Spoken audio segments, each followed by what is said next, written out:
आज की हमारी कहानी है अहोई अष्टमी की कथा। तो चलिए शुरू करते हैं। प्राचीन काल में एक साहूकार था जिसके 7 बेटे और 7 बहुएं थी। इस साहूकार की एक बेटी भी थी जो दीपावली में ससुराल से मायके आई थी। दीपावली पर घर को लीपने के लिए 7 बहुएं मिट्टी लाने जंगल में गई तो ननंद भी उनके साथ चली गई। साहूकार की बेटी जहाँ मिट्टी काट रही थी उस स्थान पर स्याहू शाही अपने 7 बेटों के साथ रहती थी। मिट्टी काटते हुए गलती से साहूकार की बेटी की खुरपी की चोट से स्याहू का एक बच्चा मर गया। इस पर क्रोधित होकर स्याहू बोली, मैं तुम्हारी कोख बांधूंगी। स्याहू के वचन सुनकर साहूकार की बेटी अपनी 7 भाभियों से एक एक करके विनती करती है कि वह उसके बदले अपनी कोख बंधवा ले। सबसे छोटी भाभी ननंद के बदले अपनी कोख बंधवाने के लिए तैयार हो जाती है। इसके बाद छोटी भाभी के जो भी बच्चे होते वे 7 दिन बाद मर जाते हैं।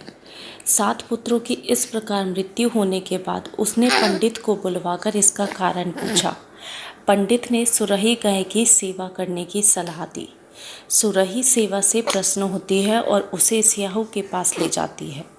रास्ते में थक जाने पर दोनों आराम करने लगते हैं।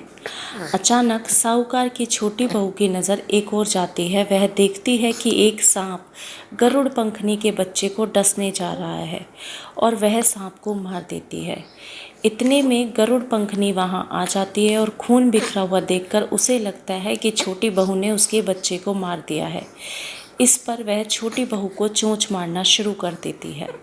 छोटी बहू इस पर कहती है कि उसने तो उसके बच्चों की जान बचाई है।